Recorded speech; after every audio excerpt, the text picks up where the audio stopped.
Alright guys, so today I'm going to be talking about the ever so popular retrofit theory and the existence of the unwithered animatronics and how some people think they exist, some people don't think they exist, where the classics are the only ones that were on stage and all that. And before I start this video, I just want to quickly say, all the points I make in this video is what I think, and it's fine if you disagree with me, of course. I just hope you at least understand where I'm coming from, and also just don't get toxic about it and hateful. I'm also not saying that everything in this video is 100% confirmed true to the law and that I think this is 100% the truth. No, it's just more of like possibilities, I guess. And also technically nothing is confirmed, at least depending on who you ask. And the main thing, of course, again, just please don't be toxic about this and make your entire personality about hating / overprotecting the retrofit theory or the unwithereds and all that. I already made a video talking about the toxicity in the FNAF community and how I'm very tired of it. So this video is part 1 of part 2, so if there's anything that I miss in this video, it might be in part 2, it probably will be. If there's anything that I miss in that one, then let me know in the comments of part 2 so I can add it into this one big video of these two videos combined. But anyway, let's get a start with the retrofit theory. Now, I did talk about the retrofit theory in my video predicting the FNAF 2 movie about the Withereds and all that. I still think that's a good watch just so you can see how wrong I was about the movie. But in this video, I'm going to take a deeper dive into the retrofit theory and mainly focus on the games instead of the movies, of course. For those who don't know, the retrofit theory is basically the idea that the classic animatronics existed in around 1983, 1985, up until 1987. But then Fazbear Entertainment closed down the location that they were at, and then originally they were going to repair them, and then they started retrofitting them with newer technology and then created the withered animatronics. They turned those classic animatronics into the withered animatronics with newer designs, but then they just found them so ugly, so they decided to scrap them. The withered animatronics were never finished, they were never on stage, and then they were replaced with the toy animatronics up until the toy animatronics were scrapped and that location closed down in FNAF 2, and then they restored them back to the classic animatronic look, which is what we see in FNAF 1. Now, there are a couple other versions of the retrofit theory, but this is the main one. We will be taking a look at the other versions later on in this video. The main piece of evidence for this is the FNAF 2 Night 2 phone call left by Ralph/Phone Guy.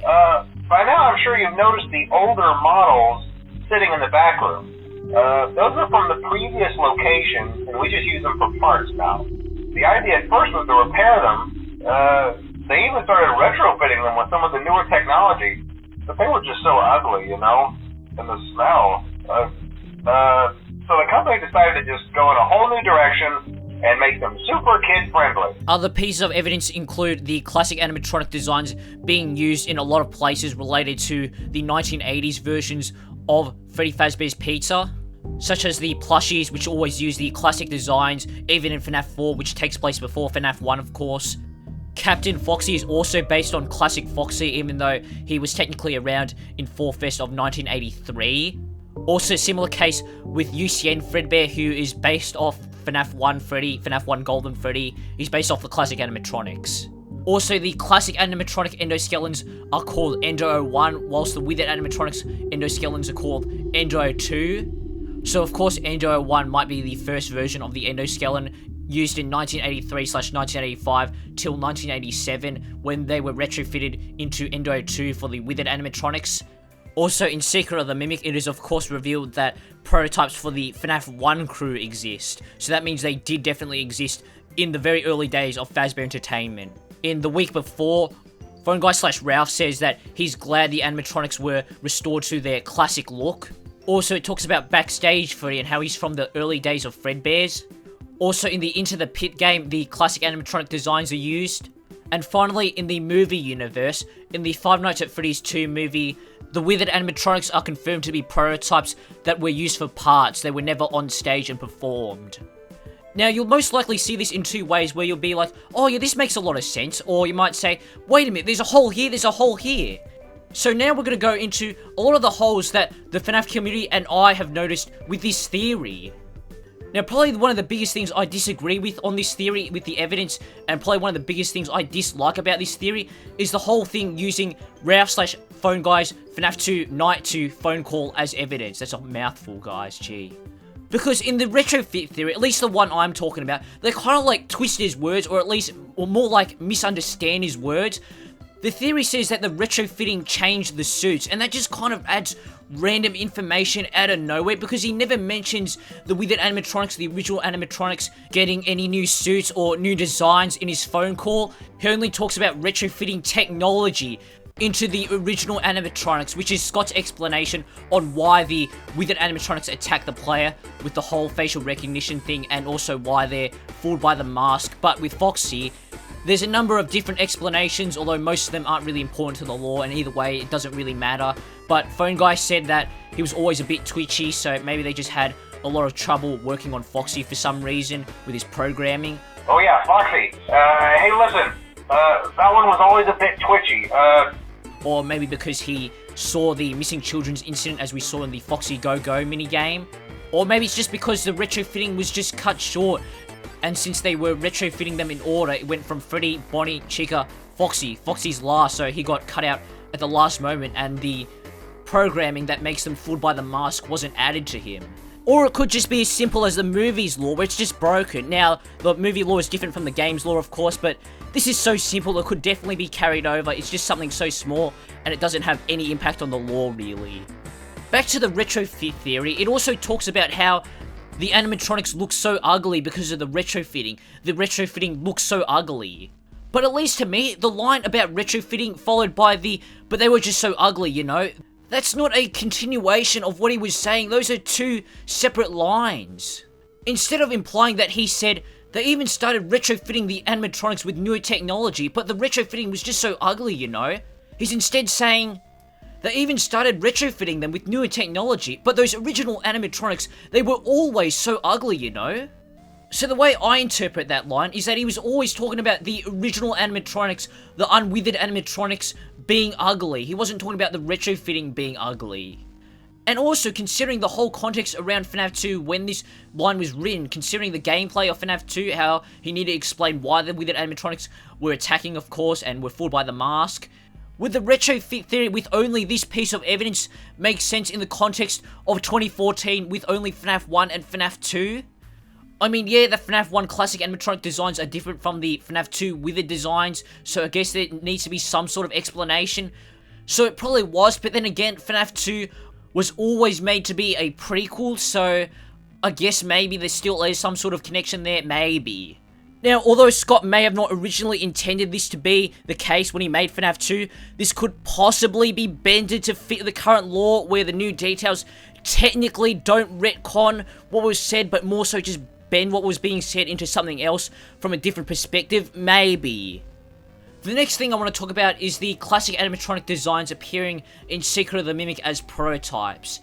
Now, of course, these were prototypes. There's no evidence really that suggests that these were 100% used and then made into final animatronics and used in 1983/1985 up until 1987 around.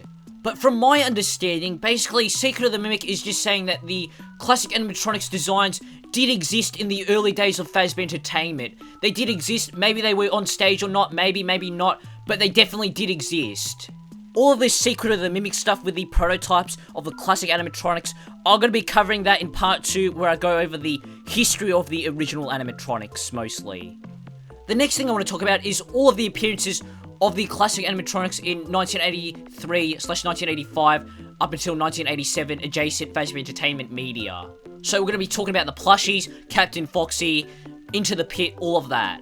The main thing about all of these is that it's just very inconsistent because the Plushies, first off, are very generic. They're very simplified, of course, so they can kind of count as the Withered animatronic designs as well, even though they use the FNAF 1 textures and all that. Still, they can kind of pass off. They're very generic, I guess, that's what I'm trying to say.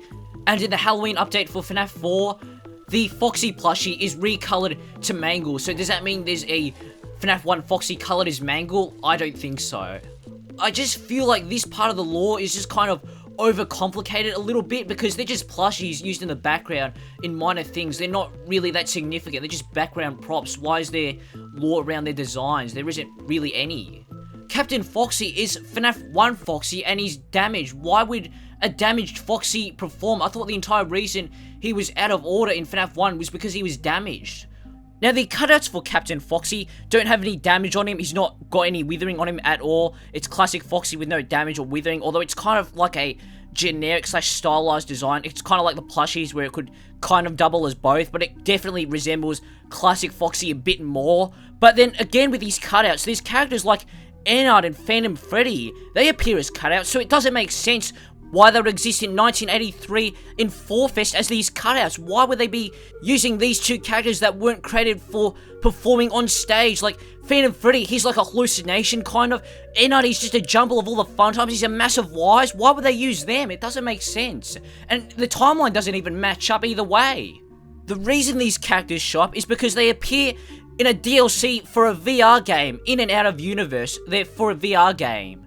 This also applies to Steel Wool's model for Captain Foxy himself, and either way, I feel like Steel Wool just took this Foxy design because it's the only Foxy model they had at the time. I'm not sure if Withered Foxy was done or even completed by the time they were making Captain Foxy and the Curse of Dreadbear DLC and all that.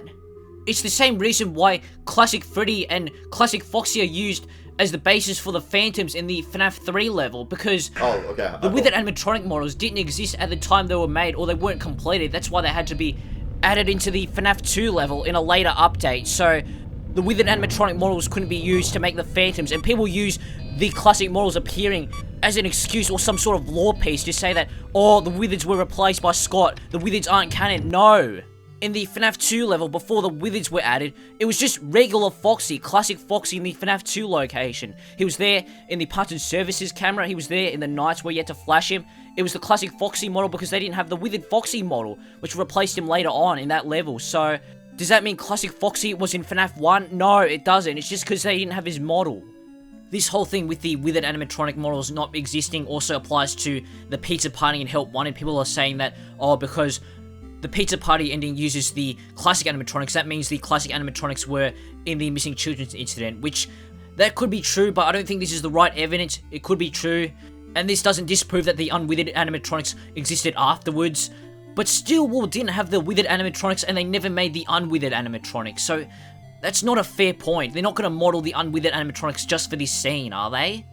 Connected to this Pizza Party minigame, where the parts and service minigame versions of the characters are used, with Bonnie missing his face and Chica without her arm, like those two minigames, people are saying that those minigames represent the missing children's incident right after it happened, where you can see, like, Gabriel's shoe and Freddy, and Chica has the roaches because of the rotten corpse inside her. Yeah, it's highly likely that this minigame definitely represents what happened after the missing children's incident. Yeah, but it's more of like a metaphor for the aftermath. I don't think it's supposed to be the exact one-to-one events because it's a VR recreation. You can also say that there's buttons on Bonnie and Chica and all that don't exist on their models in FNAF 1, so of course those buttons couldn't be pressed, so these events aren't one-to-one with what happened back in 1985 and all that.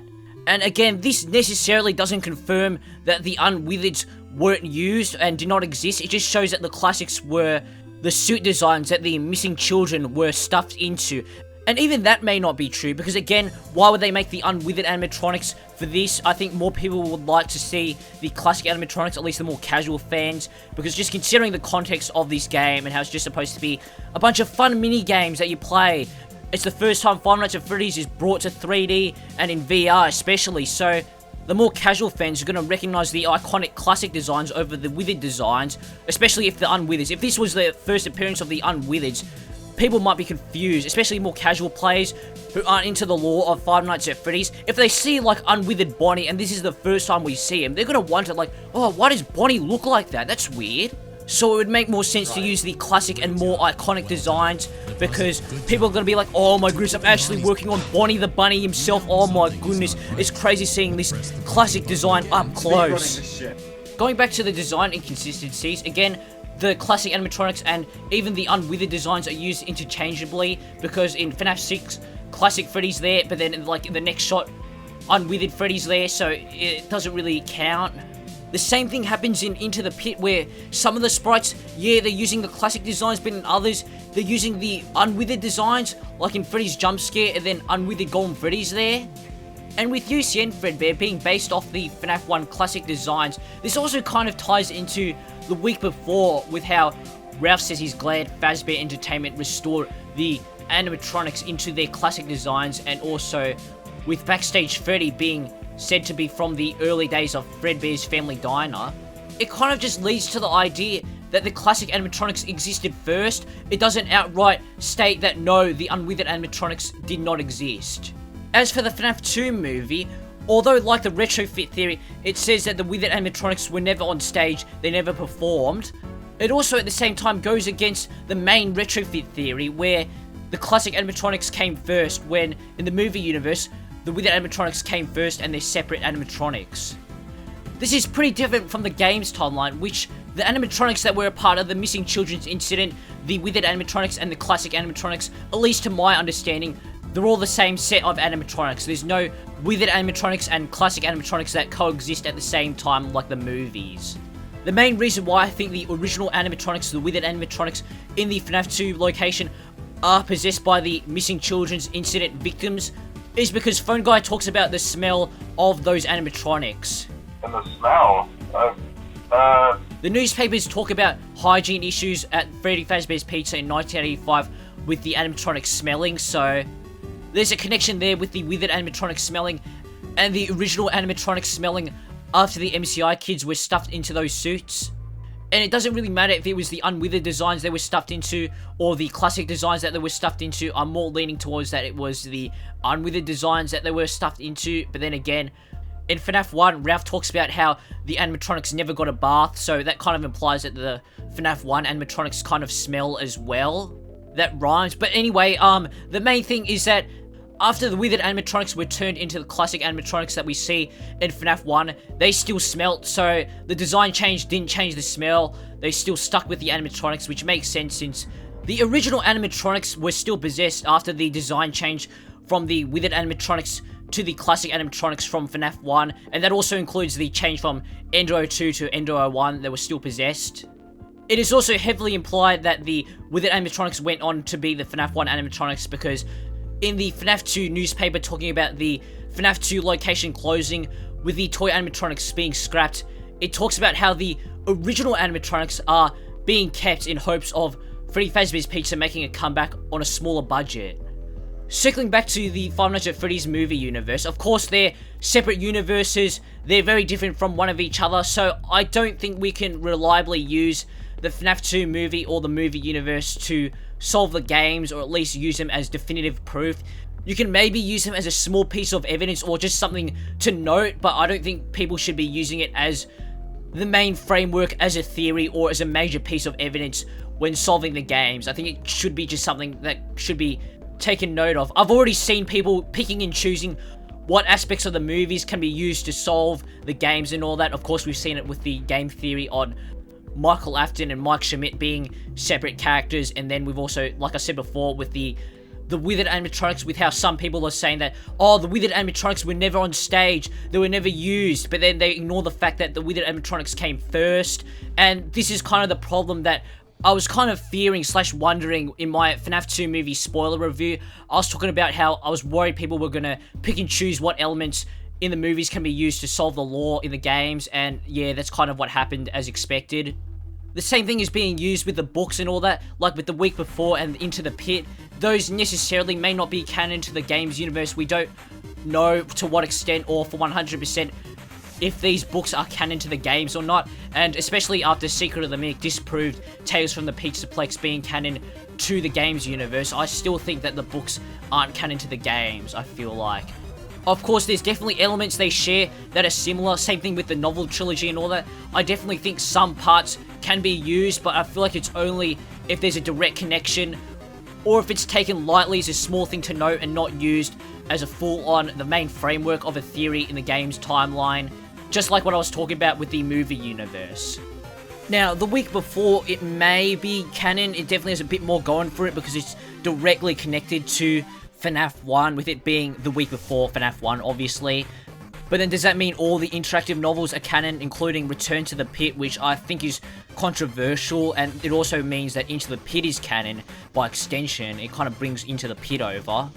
But if we're talking about the week before specifically, and how it's directly connected to the events of FNAF 1, so it has a bit more going for it, well, I could say the same thing about Tales from the Pizzaplex being connected to the events of Security Breach, when we know, in fact, that no, Tales from the Pizzaplex is not canon, so there's arguments for both sides of the week before being canon and it being not canon, And also, either way, maybe some events from the week before could be canon, especially the stuff that I'm going to be talking about related to the retrofit theory. Those things definitely could be, but maybe just the main story, the main plot itself with Ralph, maybe isn't canon. I also want to quickly mention the end of night cutscenes in FNAF 2, where a lot of people interpret that as before FNAF 2. I really thought a lot of people assumed that was after FNAF 1, and then it just showed that the puppet was still around. That's what I thought. And we know the puppet did survive FNAF 2, of course, because the puppet was in FNAF 6 and Lefty, so it really could go either way, and even then, it doesn't prove that the Unwithered animatronics didn't exist. You could just say that it's before the Unwithered animatronics were there. Maybe the missing children's incident did happen with the classic designs and not the Unwithered designs. That's why the puppet was there, but I always assumed this took place after FNAF 2. Also, these end of night minigames are internally called dreams, so maybe they're fictional, I don't know. It probably doesn't really mean anything. I don't know what these mean, and actually, you guys might have to give me something in the comments, I don't know. Another thing I want to talk about regarding the Withereds is that people are saying that maybe the Withereds are just redesigns of the classics. They're meant to be the same thing, but they are just redesigns. There's not meant to be any sort of lore in them. They're just redesigns. Scott thought the Withereds looked better than the classics, but then he just decided to bring them back because he just thought the body parts of the classics here would look cool in FNAF 3. Oh, but I'm going to use the Withered animatronics for the Phantoms. Oh, I don't really like how Phantom Withered Chica looks. Let's make her the FNAF 1 design. That looks cooler. Which I feel like could be possible in some scenarios, like the hallucinations and all that with the props. Yeah, that could be possible, but they definitely weren't meant to be replacements for the classic animatronics. I think Scott knew that the classic animatronics were really iconic, and I think he still liked those designs because he used them even in FNAF 2 as well. But still, the Withered animatronics and the classic animatronics have existed in the same space at the same time, or FNAF World, that reference on accident, but yeah, they existed in FNAF World. Actually, talking about that, yeah, they were in FNAF World together, they were in UCN together, like I said before, they were in FNAF 2 together. I really don't think that he ever considered replacing the classic animatronics with the Withered animatronics. And we're not talking about the Unwithered animatronics replacing the classics, we're talking about the full-on Withered animatronics replacing the classics in pretty much every other scenario, which I don't think is true. I don't think that really works. Also, Scott knows his lore and he knows how the FNAF fans are, so I do think he would want to use designs consistently for a reason, because otherwise it would just get confusing if he would just swap things around and just use them randomly. It would get confusing, and he knows that fans would probably try to find some lore in it, but then again, some things might be redesigns like Scrap Chap, Scrap Baby, Molten Freddy, and they may not make sense. There might just be some redesign for a new version. Some stuff would have to be changed in the new version. It's not fully consistent like the endoskeletons and all that. Even in the modern games with the different designs for the Mimic, those two are very different. Like, it's very hard to see how they're the same thing. But like, what are the chances that Ruined Mimic and the Mimic from Secret of the Mimic are completely different things? There's very little chance that they are different. Maybe the programming was put into a different body, that would make sense, but still they're technically the same thing. We're getting into the whole philosophy of if this thing is the same or not, the ship of thesis or whatever, the same boat paradox or whatever, where you gradually replace all the original parts with new ones, and then is that still the same thing or not? It's different. Oh, we're getting into philosophy. I better not get into this, guys. Oh no, the FNAF lore is making me go crazy.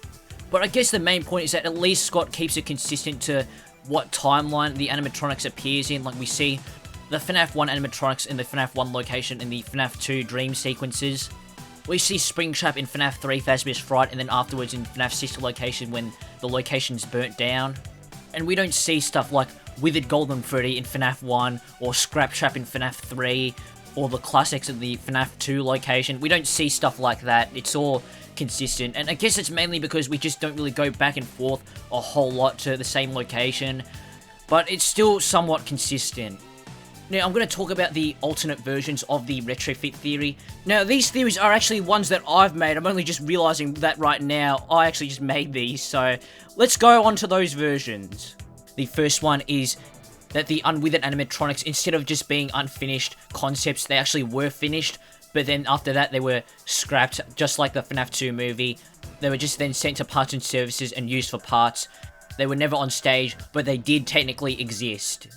Another alternate version is that after Secret of the Mimic with the prototypes in R&D in Murray's Costume Manor, Henry and William took those prototypes and they may or may not have used those exact ones and made them into the classics, but they were at least built off of them with their designs. They just liked how they looked. but then eventually those classic animatronics were replaced with the Unwithereds, and then the Unwithereds obviously became the Withered animatronics, and then the Withered animatronics were fixed back into the classic animatronics. There's also technically a sub-variant to this where when Henry and William got the prototypes of the classic animatronics, they liked what they saw, but then they ended up making a different version of the classic animatronics. This design then went on to be used at Fredbear's Family Diner, and then at the first standalone Freddy Fazbear's Pizza, the designs were swapped out for the classic animatronics that we saw in FNAF 1.